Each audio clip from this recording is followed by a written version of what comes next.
The NBA playoffs are here, and I'm getting my bets in on FanDuel. Talk to me, Chuck GPT. What do you know? All sorts of interesting stuff, even Charles Barkley's greatest fear. Hey, nobody needs to know that. New customers bet $5 and get $250 in bonus bets if you win. FanDuel, America's #1 sportsbook. 21 plus and present in Virginia. Must be first online real money wager. $5 deposit required. Bonus issued is non-withdrawable bonus bets that expires 7 days after receipt. Restrictions apply. See full terms at FanDuel.com/sportsbook. Gambling problem? Call 1-800-GAMBLER. This episode is brought to you by Shopify. Upgrade your business with Shopify, home of the #1 checkout on the planet. Shop Pay boosts conversions up to 50%, meaning fewer carts going abandoned and more sales going cha-ching. So if you're into growing your business, get a commerce platform that's ready to sell wherever your customers are. Visit Shopify.com to upgrade your selling today. What's going on, everybody? Welcome to the latest episode of our Talk is Cheap Giants podcast from NJ Advanced Media, the Star Ledger, and NJ.com. Daryl Slater here with Ryan Novozinski, as always. And it's Thursday morning, April 17th, a week out from the 2025 NFL Draft, which is, of course, next Thursday night is when it starts. The Giants still have the number 3 overall pick, even though they've gotten some offers to trade back. We shall see.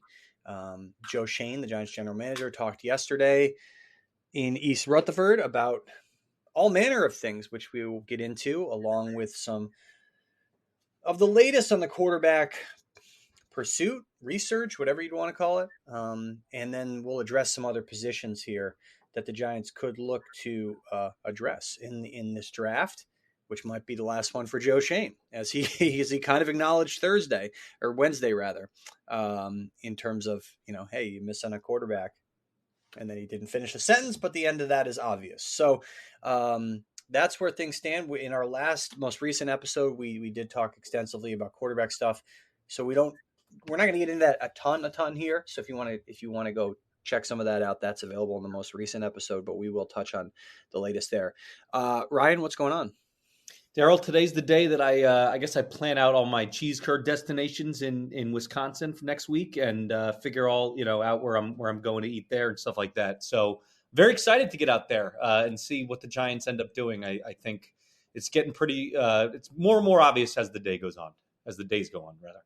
Yeah, so I should have mentioned that you'll be at the draft. You'll be flying out there and arriving on either Tuesday or Wednesday. But on Wednesday they have prospect availability, so everyone be sure to check out NJ.com/Giants. We'll have draft coverage, including Ryan being there at the draft and getting a chance to talk the day before on Wednesday to some of the prospects who they make them available. In terms of the guys who are going to the draft, I'll run through the notables here. Abdul Carter will be there. Jackson Dart. These are Giants possibilities. There's 17 guys going. So Abdul Carter, Jackson Dart, Travis Hunter, probably not for the Giants. Jalen Milroe, and then Cam Ward's going, but the Giants are not getting him because Cam Ward will go number 1.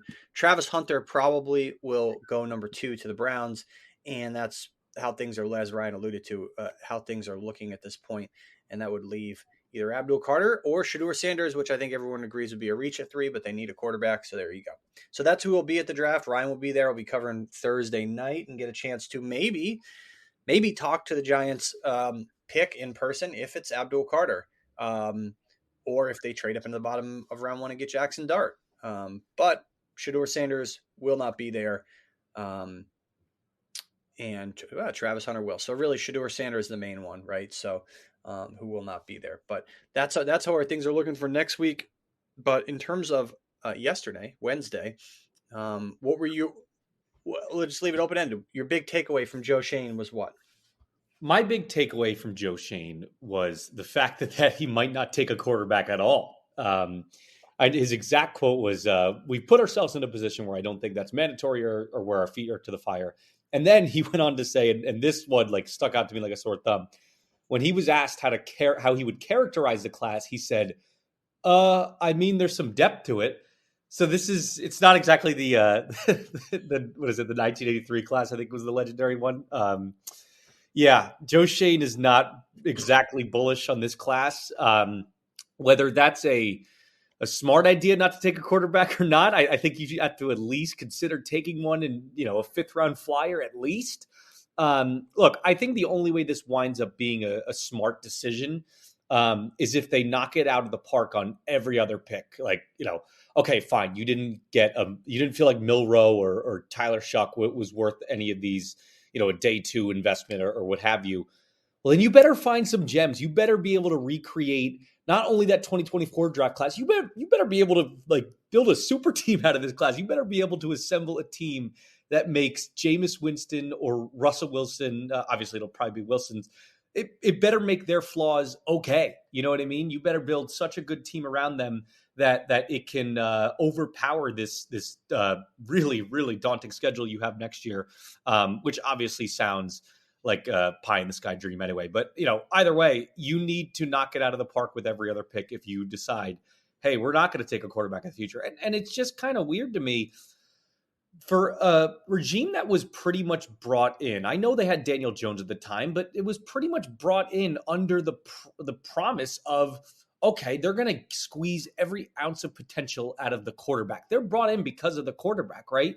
They're brought in because they built Josh Allen, or quote unquote built Josh Allen into what he was, although I think Josh Allen would have been that way either way. And now they haven't taken a chance on a quarterback, really. So it's kind of an interesting predicament that Giants fans have. It's like, all right, we brought you in to do one thing, and now you're building the team around. Let's see how this strategy plays out. I'm very intrigued by that quote. Yeah, I think he had used the word, and I'll find it here. One of the words that stuck out to me, along with what you said, of course, was coerced, and I'll find it in the transcript here as we're talking. But that was certainly one of the big quarterback takeaways there for me as well. There it is. Talking about the collaborative, the question was, when you come together for your meetings, there's varying ideas, right? So you're talking about whether the scouts or I think the coaching staff, everyone, certain people, I think that's the narrative that has kind of emerged here, that the Giants have perhaps some dissent or differing opinions in the room about these quarterback prospects rather. And Joe Schoen had said, he's talking about the scouts. They do a great job, blah, blah, blah. And then here's his quote. Then we bring the coaches in and get their opinion. If there's discrepancies, which that's what this week and early into next week is, I guess what he's saying is for resolving. Back to the quote, we'll work through or get the film and watch it together. Let me see if we can see what you see. He's talking now about the differing opinions, or we try to coerce them into seeing it how we like them. So he, that was an interesting phrase. And he did mention multiple times that the GM obviously has the final say here in terms of who they pick. But clearly he understands that they need to get a quarterback. It's a bad offseason to be desperate for a quarterback, and they're desperate for a quarterback. I mean, we've said it a million times, and he put himself in the situation by giving Daniel Jones a 2-year, $82 million commitment, by passing on Michael Penix, Bo Nix, J.J. McCarthy last year. They've had multiple opportunities to move on from Daniel Jones or get a guy last year, and they didn't do it. So this idea that, he hasn't had a chance, well, he's had chances, but you have to wonder if he would pass again on a quarterback. It's the takeaway here is that he is acknowledging the reality that it's not a great quarterback draft class, but also saying out loud that, yeah, I know we don't have a quarterback. So for the future. So a tough needle to thread there. Everyone can understand that Shedeur Sanders is not the number 3 overall prospect, but as we said in the last episode, quarterbacks get inflated in their value because it's such an important position, and teams like the Giants, who have screwed up the quarterback thing so much recently, are desperate. So, and Tommy DeVito is still growing. Yeah, well, right. I mean, come on. So that's where they're at right now. Thursday, they're in Boulder, they're in Colorado, putting Shedeur Sanders through a private workout. Which the advantage of that is, they can dictate the script. Brian Dable said it. Tomorrow's Jalen Milroe in Alabama, and then Tyler Shuck in Louisville. After that, kind of making a loop, and then back to New Jersey, a loop through the country. So Sanders, Milroe, Shuck, those 3 guys, they already did Jackson Dart. So those are the 4 quarterbacks they could take. Sanders probably the only option at 3. The other guys either at 34 or the bottom of round 1. Or I suppose they could trade back, the Giants, right? Could they trade back in a deal with the Jets in a deal with the Jaguars, moving from 3 to 5 and still get Sanders there. Panthers at 8. Anything to stay in front of New Orleans at 9, which could take a quarterback. So, that they're being thorough about this. Is there disagreement? I think certainly that's possible within their room, and they obviously have to make a pick, and this will define Joe Schoen with other things, but this above all else will define Joe Schoen's legacy with the Giants, and clearly he understands that. Clearly he feels the weight of that.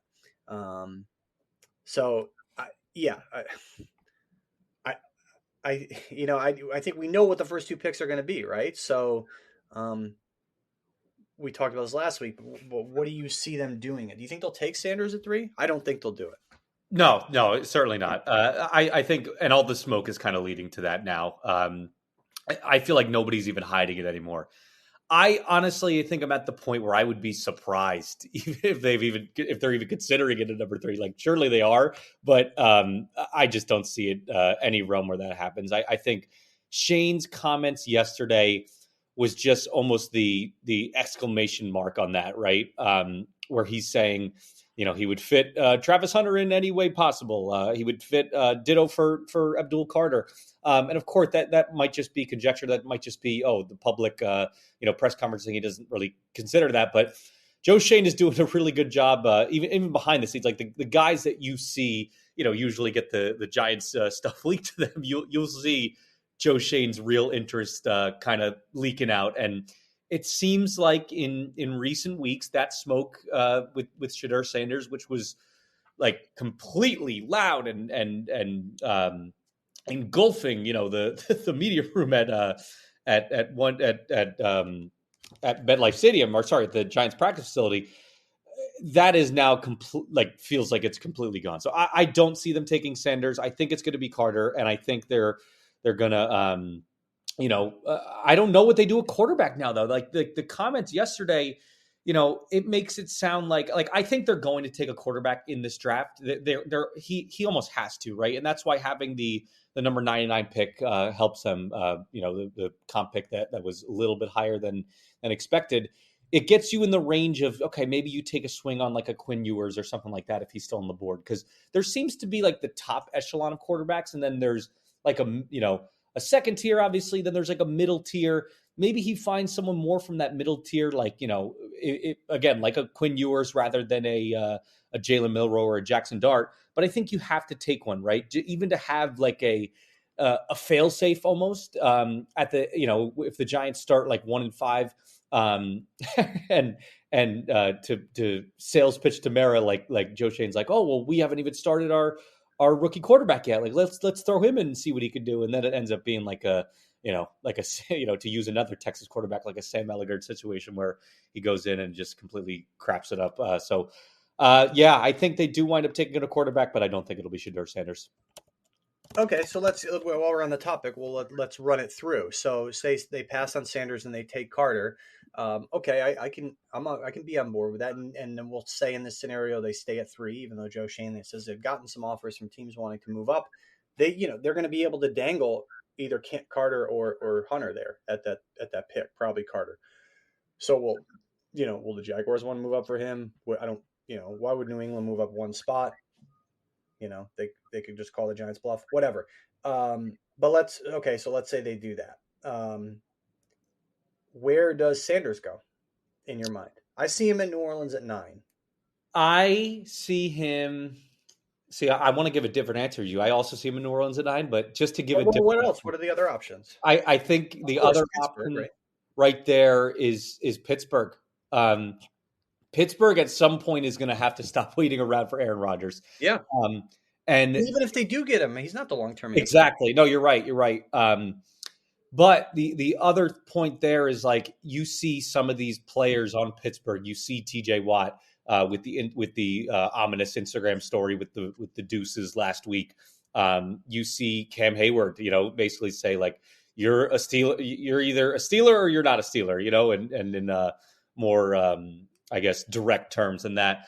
I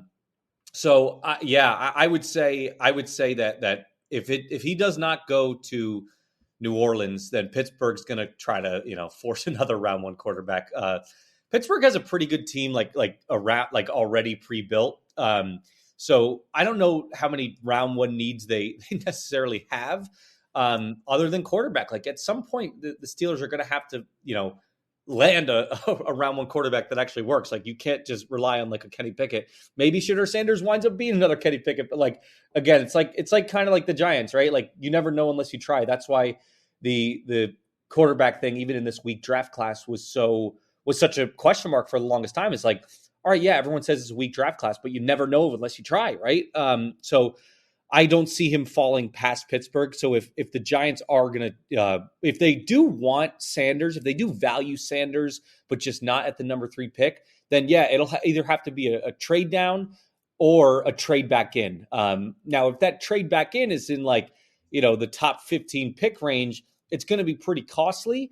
Especially, I'm sure there'll be even more of a price tag, because the teams will know that they're going to get a quarterback. But that's just kind of what Joe Shane's is going to have to do. I wouldn't do it if it's top 15, but if you can land a deal with the Broncos at number 20, and it's reasonable, if it follows that Jimmy Johnson trade value list, then yeah, you go do that if you like the player. That's the spot to watch, because at 21, Pittsburgh could take a quarterback. 22, the Chargers maybe as well. Those would be a couple of spots. I keep saying the Chargers. I mean the Rams at 26. Sorry, 21 Steelers, 26 Rams would be the spot. So you want to maybe be at 20, or you want to be at 25, right, to jump either of those teams. Because look. The Giants are in a situation where, let's say, okay, so maybe Sanders is falling there to 19, to 20, and the Giants make a move for him. Maybe he goes 9 to New Orleans. And now it's looking like, okay, now it's getting to 19, to 20. And is 21, is Pittsburgh going to take Dart? That would be another quarterback off the board. And then the Giants, you get into 26 in the Rams, and then you get to 33 in the second round on day 2. And that's the Browns, who would, I think we all agree they're going to take Travis Hunter in the first round. So they could use a long-term quarterback solution. Will they take, so that's another team sitting in front of the Giants who they have to worry about. So if you take Ward out of the mix, you take Sanders out of the mix, as the next group there would be Dart, in no particular order, Dart, Shuck, Milroe, right? So how many of those guys are going to still be there at 34 if the Giants just sit? Knowing that Pittsburgh at 21, Rams at 26, Browns at 33. That's 3 spots right there, Can they afford to just stay there at 34? Or will they have to move up into round 1 for a quarterback who probably is not worth it, and maybe Dart, Shuck, Milroe, but that they know they need to get, right? Again, the whole inflated value thing. A lot to digest, a lot for the Giants and their brass to digest as they go through this little mini tour of Boulder, which I'm sure is lovely this time of year, and then Tuscaloosa and Louisville, which are Tuscaloosa and Louisville. So that's where things are for them on the quarterback front. And we kind of put a bow. I think we talked a little bit about Joe Shane, the Travis Hunter comments. I think those are, he gushed about Travis Hunter. Okay. I mean, honestly, irrelevant, because he's not going to play for them, surely. Yeah. The Abdul Carter stuff is interesting. You touched on it, and you wrote a post about it for this morning. If everyone can go check that out, NJ.com/Giants. And the gist of it was what exactly? I mean, I know, but the gist of it is that regardless of, because the big question that a lot of fans had, and it's like, you just see it as, oh, well, he's an edge rusher. Well, so is Kayvon Thibodeau, and so is Brian Burns. Why would they pick them when they already just picked Kayvon Thibodeau, a few years ago, and they invested all this money in Brian Burns? Well, I don't think a lot of people realize that. Yeah, one of them might be on the bench, so to speak, but with these different personnel packages, like you can mix them in and have them where they're basically getting the same number of reps. And obviously, Joe Shane brought it up. He said he invoked the Eagles name whenever talking about it. He's like, you watch the Super Bowl, right? Like the Eagles had like 4 different pass rushers. You can have that as a team. This is kind of what we discussed last week. It's like, this is what the Giants were built on all those years ago when they're taking Kiwanuka when they still had Umanora and Justin Tuck and Michael Strahan and Jason Pierre-Paul years later. Obviously, different situations, different regimes, way different regimes since then. But a lot of good teams do this, right? The Giants aren't a good team, but if they want to get back to that level, they have to make kind of decisions like this, where it's just like, the Eagles for years, I feel like, have been taking best player available regardless of need.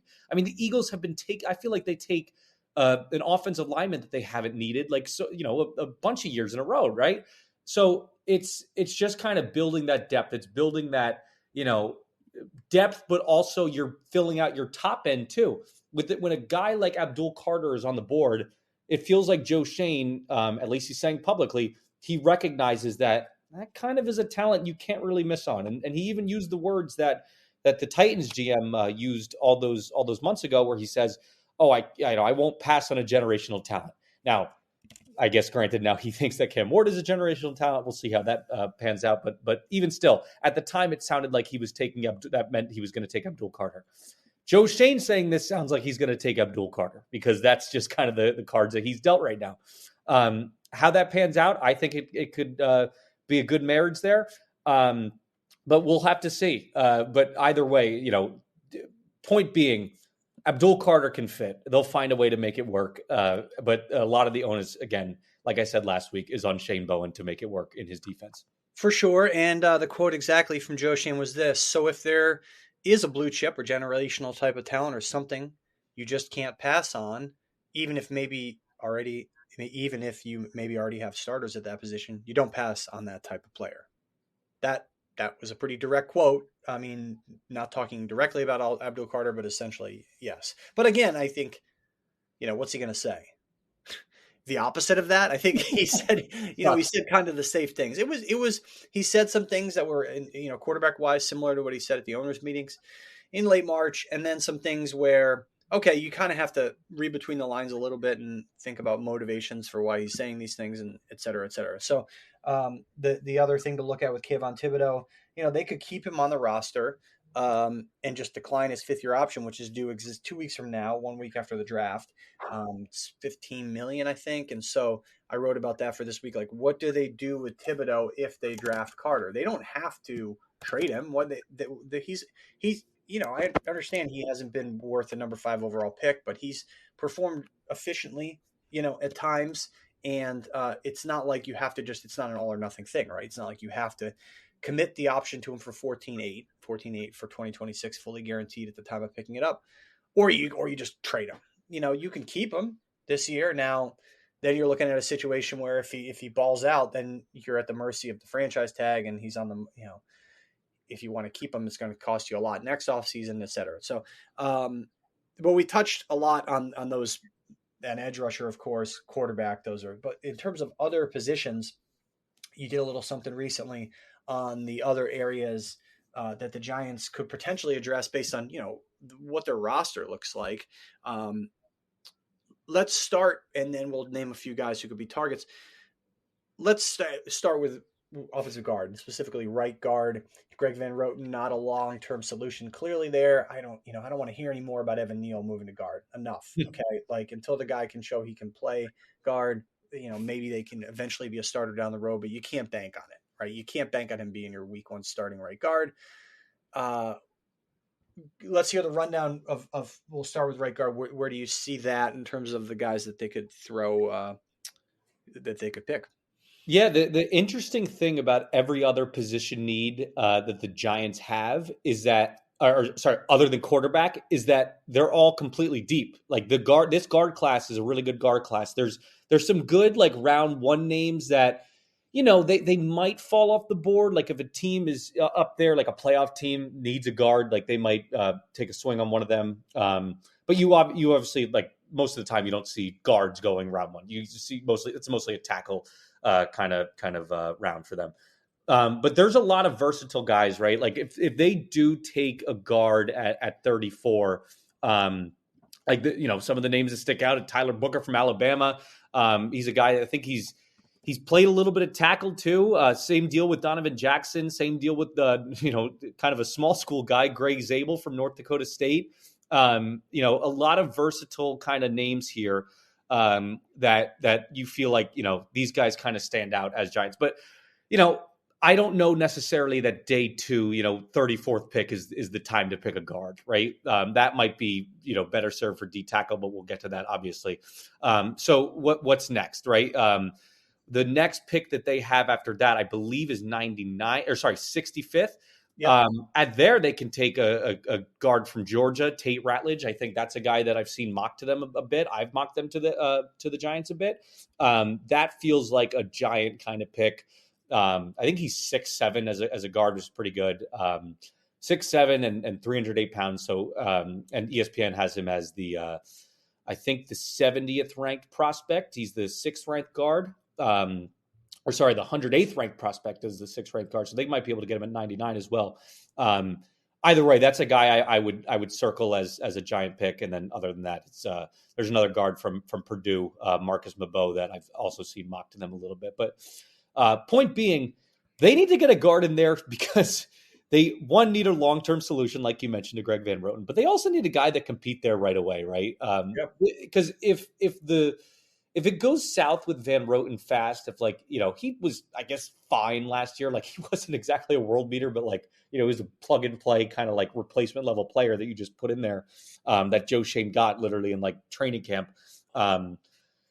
You need if that goes south fast and, you know, he really becomes 35-year-old Greg Van Roten quickly, then you need a young guy in there because, like you said, let's stop talking about Evan Neal being this like transformative guard. I know that, you know, I know what his PFF numbers say, like, you know, run blocking wise versus pass blocking wise, but that's not exactly a direct correlation. Like, we've seen this guy's footwork, right? You still have to pass block at guard. Exactly. And we're watching the same game here, right? Like, this is, yeah, I just see them taking a guard pretty high, maybe at that 99 range or so. And I could see Tate Ratledge of Georgia being one of those guys. And we'll stay on offense. We'll get to the interior D line. The very last question, someone's asked yesterday, what do you think are the best positions in the draft? And obviously, he clearly doesn't think quarterback is, but Joe Shane, but he didn't say that. He said D line and edge group, which we talked about in relation to Carter. And maybe they could take someone else there. D-line, again, he said D-line again. He said it twice. He said that same phrase twice. The D-line and edge is deep. And then we'll get on to, he said corners, so we can touch on that maybe. But we'll stay on offense. Running back. You wrote it earlier this week about the running back being a good group. He articulated it. Clearly, he got that from reading your story. That's an interesting one because, look, the narrative arc and drama of the Giants running backs saga last year is well documented, but Saquon Barkley leaving and all the egg on their face, Tyrone Tracy having a pretty nice rookie year for a 5th round pick. I mean, this is a team that's the Giants that has whiffed so often, I should say, on mid-round picks. And last year they got Drew Phillips, looks like a promising slot corner. They got Tyrone Tracy, mid-round pick in the 5th round, Phillips in the 3rd, Tracy in the 5th. 1123 total yards and 6 touchdowns for Tracy. Okay, pretty good, right? So they're obviously not going to pick Ashton Jeanty, right? But what about the other running backs? Where do you see it? Yeah, man, this is a really, really deep running back class. You know, it has drawn comparisons, as I wrote the other day, to that 2017 class that had, I think it was Leonard Fournette. I think Christian McCaffrey was there. Alvin Kamara was there. It has drawn that kind of comparisons, and for good reason, right? Ashton Jeanty obviously is the one we just talked about. Like that, they're not going to pick him unless they want to see the fan base kind of revolt. That would be kind of hilarious with the 3rd pick. You know, and then the kid from North Carolina, Marion Hampton, like he's another guy that if, you know, I don't like to get too in the weeds on like fantasy stuff, but like fantasy wise, like, you know, if he goes to a better situation just because he's, you know, projected to go a little deeper in the draft than Jeanty is, then I like his situation a lot more because he might have a better offensive line around him. But you just go on. I mean, I'd see even the 25th ranked running back from ESPN, Jarquez Hunter. That's another guy that was really good at Auburn.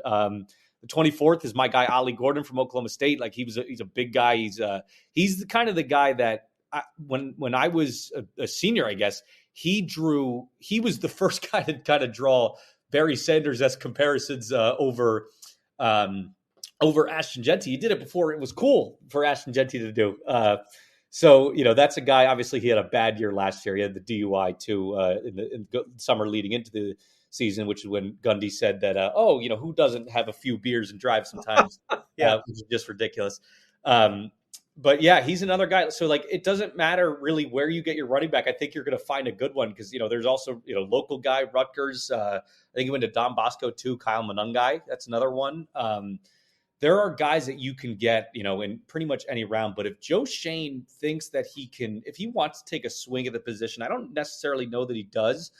But if we're talking like round 3, maybe early round 4 range, Dylan Sampson at Tennessee is one that sticks out. And if they can get him, I mean, Cam Scattaboo, like you've probably heard of him too. Like this is a guy that pretty much single-handedly carried Arizona State into the college football playoff last year. His playoff performance, that game against Texas was one of the most unbelievable things games I've ever watched, period.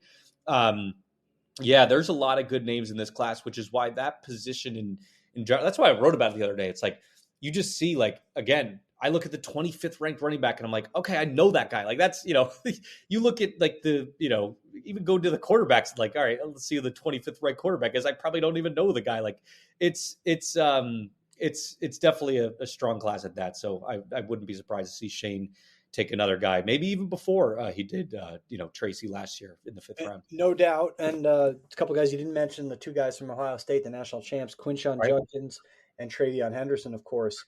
Matt Miller from ESPN has them 3rd and 4th in his running back pecking order behind Agenti and Hampton, who are 1-2. So look, the bottom line is, big picture wise for the Giants, regardless of who their quarterback is, they need to protect better. And I don't think you can run it back with entirely the same line, even though they pretty much are. They have to figure out right guard. And even then, look, I mean, even if they draft a kid at 65 or 99 or whatever for right guard, I'm sorry, but that's not fixing everything protection wise. But they're running it back with pretty much all their same weapons too, right? I mean, we know what Neighbors can do. Darius Slayton, Wandale Robinson, okay, solid but not spectacular. Tyrone Tracy, can he build on the rookie year? So there's a world in which they, I shouldn't even phrase it like that. They clearly need more weapons. That's the reality. This was a terrible offense last year. It's not like just having Russell Wilson is going to suddenly fix everything. So I think those would be the main ones, right? Offensively would be guard and running back. Switching over to defense and kind of setting edge rusher aside in terms of Carter, because it's not necessarily a position of need per se. You're picking Carter because he's so good you can't pass on him. But the 2 ones that stick out for me defensively, and curious to hear your thoughts on it, the interior D-line, most notably Raheem Nunez-Rocha, is not a long-term solution, of course. Surprised he's still on the team. Yep. Might not be sooner rather than later, depending on what they do in the draft. And then cornerback, if they truly want to fully give up on Deonte Banks, essentially, right, would they use a premium / top 3 round pick on a corner 2 years after drafting him in the 1st round? They pretty much fired him as their number 1 corner by signing Paulson Adebo. So what happens when you make bad draft picks? You got to spend in free agency to put Band-Aids on them, like Joe Shane had to do with Adebo. So what do you think there at interior, well, just called D tackle and then cornerback? I think D tackle more so than cornerback is what they're going to kind of try to address early. There's a lot of really good D tackles in this draft. Joe Shane obviously mentioned it yesterday. Mason Graham is obviously the one that they're probably not going to end up getting unless they barring a trade down. But he's a really good wrecking ball kind of guy from Michigan, and there's a reason he's touted as a top 5 prospect. The common theme, and it makes sense. Obviously, these are D tackles, but stuffing the run for these defensive tackles is every analyst, every analysis piece that you read from these top D tackle guys. That's what they excel at. And you would expect that, but a lot of times in college football nowadays, like some of these guys and Tex Lawrence, you see it with him, a lot of them are pass rushers in and of themselves. So My guy is Derek Harmon from Oregon. He might kind of spill over to that late first round, depending on how, the quarterback kind of thing shakes up. Like maybe, quarterbacks kind of, overtake that value that he has. ESPN has him ranked at 23rd. So, might kind of usurp that. But, again, it's a deep D tackle class. Walter Nolan, Ole Miss, another guy. Kenneth Grant, Michigan. I don't know if, maybe Wink Martindale will tell him, hey, tank your stock so you don't go to the Giants. I don't know. But if you don't get the top D tackle in Mason Graham, you can get a pretty darn good one at number 34, which is why for so long, like the big point, I wrote it at the time, is that the reason that I don't want them, the reason I'm almost like upset that they're going to get, that at the time it seemed like they were going to get a round 2 quarterback, is because I kind of loved a lot of these D tackle prospects that they could have gotten with that 34th pick. And now, if Shane kind of follows his, decree that it's not mandatory, then they can take one of these guys. And there's plenty of them. On the corners, like I remember at the combine, I was talking to a couple people that would know this. They really like Trey Amos from Ole Miss. That was a guy that was kind of connected to the Giants for a little bit. He's projected to be kind of a second round guy. I just don't know if what the Paulson Adebo news means for that. I'm sure they're going to take one. I'm sure they're going to wind up taking one, maybe 4th round, maybe 5th round. I don't know. But for some reason, I think that they think that moving Deonte Banks to the number 2 corner spot will alleviate some of the pressure off of him. Now, if you're a number 2 corner, teams will probably target that number 2 corner a little more. So I don't know, unless he has a hot momentum kind of start and builds off that momentum, I don't know necessarily that that's a winning strategy. So they're surely going to have to take another cornerback. Trey Amos, again, a guy that I've heard them connected to a little bit. But I just don't know that'll be in play for them. So they'll have to look at some of these, later round corners and to try to address that. And just kind of hope it pans out like the some of these guys in the 2024 class did. For sure. And they strengthened their secondary, no doubt, in terms of spending money on it, at least Paulson Adebo, Javon Holland at safety. The thing about Banks, right? Like, yeah, of course, like you said, you're going to be defending supposedly a lesser receiver, right? But you're still going to potentially get targeted a lot. If teams don't think you can defend that number 2 receiver as a number 2 cornerback. But the one thing, you touched on it with the interior D lineman. I know it's not, a sexy pick or whatever, but of course Dexter Lawrence has made, that position, awesome for the Giants. But they need to do a better job of stopping the run. They were a disaster against the run last year. That has to be priority number 1 for this defense. The secondary was bad too. They've addressed that supposedly, right, by spending big. But, you look at their run defense last year. They were 22nd in PFF's run defense, right? And then they were 27th in coverage. It goes hand in hand, of course. Pass rush, pretty much the only thing they did well on either side of the ball. They were 7th in that. But John Mara even said it after the season. They've got to do a better job against the run. That was that of course, that press conference where we all thought, well, Shane Bowen is toast or might be toast because John Mara made it clear the areas where he thought they needed to get better. Anyone could have looked at it and said, of course, they need to do a better job of defending the run. And so that's why certainly they could address, I think you're right, D tackle, interior D line over say cornerback where they have already spent this offseason. And, look, which is more of a, setting aside quarterback, which is more of a priority on offense. Is it, I would say probably, guard over running back. Because again, they just drafted Tyrone Tracy.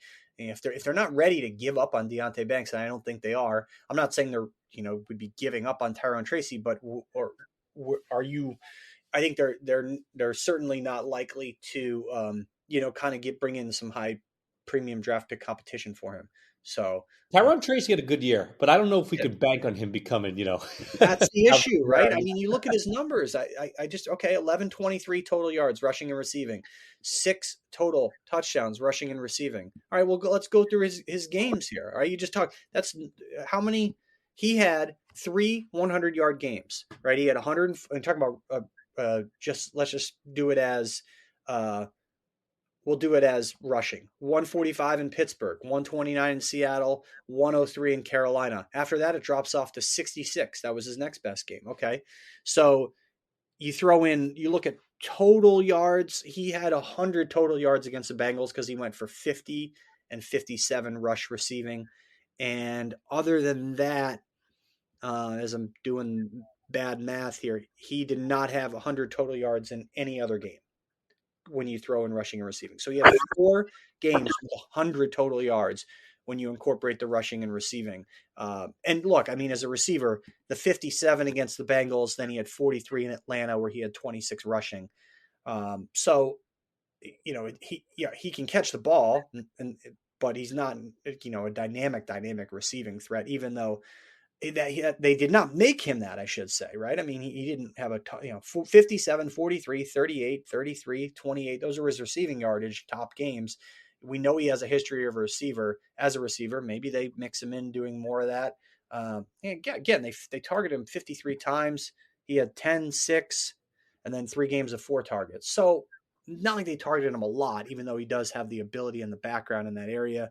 In terms of just even yards per attempt, okay, so he had those 3 good games, right? Those 3 very good games. The Steeler game, the Seattle game, the Carolina game. Then he had, that drops off after that 3rd game, 5.7 yards per attempt against Carolina and Munich, where of course he had the disastrous fumble. And 4.7 was the next one against Tampa on 42 total rushing yards. Then 4.6 in Cleveland on 23 rushing yards. You can hardly count it, right? So then 4.2 in Philly, week 18 against backups on 59 rushing yards. So that all just points to what you said. I know 11, you look at the number, it's like, wow, 1123 total yards and 6 total touchdowns. That's rushing and receiving, and the guy played 17 games, right? So just do the math on that. I'm not trying to run him down here. He had a very good year. He was a 5th-round pick. He averaged 66 total yards a game. Played every game, 66 total yards a game. So is the jury still out on whether he's a functional NFL player? No, he's a functional NFL player. He's a good player. Is he a legit number 1 running back? Yes, the jury's still out on that, right? I think he's also 25, and so Joe Shane is 2 years away from cutting him. He's gone. I mean, he basically might as well be dead. That's a terrible thing to say. That's, but geriatric would be a more appropriate way of saying it if we're making light of Joe Shane's 27-year expiration date. But to your point, 26 in late November, and you know what? Maybe my bad joke aside, that Joe Shane will revisit this mindset a little bit about the expiration date of a running back, right? Because Saquon Barkley had the injuries and all the mileage on him, and he was 27, God forbid, and he went on and was great. Tyrone Tracy, okay, he turns 26 in November, late November this year, and he doesn't have the mileage on him. He doesn't have a ton of NFL, doesn't have NFL injuries, right? He played every game last year. He touched the ball 230 times last year. Okay. So that decent, pretty good workload. What's that? 230 and 17. He touched the ball at average of 13 and a half times a game. So maybe he'll look at it, Joe Shane will, and take it at, on a case by case basis. And you wonder if Saquon Barkley's success after leaving the Giants will result in Joe Shane if he's even around next offseason. Mm-hmm. Just revisiting how he sees, that whole 27-year-old running back thing. But yeah, that's you're talking about a mature kid in Tyrone Tracy. He's got a good head on his shoulders, right? He's physically like a grown-up guy. He's not a kid, right? At 20, he's going to be 26 in November, like I said. So those are positives, I think. I think for him, the age is more positive than when you looked at Barkley and said, geez, he's got all this mileage, he's this age, and he's had these injuries. Well, Tyrone Tracy doesn't have the mileage, doesn't have the injuries in the NFL. And, I think he's built at, 200 plus pounds to take a kind of a week in, week out beating. But is he going to be you talk about carries, right? So is he going to be a guy like Barkley who carry the ball a million times, right? Like rushing attempts last year, Tyrone Tracy, he topped out at 20 and 20 against Pittsburgh in Indy. Then he went 18-18, Seattle and Carolina, 17, 16, 16, 14, 10. So they're not they never gave him the ball in terms of rushing. Right. More than 20 times. And they did that twice. Then 18 times twice. He never got into the 25 carry workload. Some of that, of course, is like they were trailing in games, right? So they had to throw the ball to come back. But he's a really interesting player to me, right? Because it's like the Thibodeau thing too, because he hasn't been, and there's a bigger sample size with Thibodeau, he hasn't been bad. It's just that there's still this uncertainty. Yeah. Yeah, with Thibodeau too, like all these years in too, you would expect there to be some sort of consistency there, but it's just, or some sort of prove it kind of thing, but it just hasn't been there. Yeah, no, I don't know if he's ever going to be an All-Pro or ever going to be worth the 5th overall pick. But look, he graded 72 in PFF's pass rush grade last year. But he was hurt. He missed the 5 games. I think he averaged, I wrote it earlier this week, his average pressures per game was the most of his career, even though the total number was lower because of the injury, just north of 3 pressures per game. You just, as with Tracy, you just don't fully push aside a guy like that. But do you bolster the position? That's the murky question. I think everyone can understand. They need to figure out a quarterback. No duh, obviously. Like everyone knows that. But the more interesting ones, I think, for the best GMs are, do you bolster a position where you already have a guy like Thibodeau or a guy like Tracy? And those will be two of the more interesting questions that will have to be addressed in this draft, or, addressed by not addressing them, I guess would be the way to put it. So, 1 week till the draft. 1 week and about, as we're sitting here Thursday morning, and about 10 hours or so. So next Thursday night, 8:00, all the fun begins. In the meantime, until then, be sure to check out all our stuff on NJ.com/Giants. Be sure to like, rate, review, subscribe to this podcast and all your podcasting platforms. And we appreciate everyone joining us. We will probably do something after the draft. I think we'll just wait and let it all unfold, and then do a little something that Monday, maybe after the draft, wrap it all up. And certainly we'll have a ton of coverage on NJ.com/Giants of what the Giants do, what they don't do, and all that good stuff in the days leading up to the draft, during the draft, and certainly, of course, after the draft, wrapping it up, grading, all that good fun stuff, draft grades. I know everyone loves that. So thanks, everybody, for joining us. We really appreciate it. And have a great day. Have a great weekend. And try to keep your sanity in the next week here with all things Giants quarterback related. All right. Take care.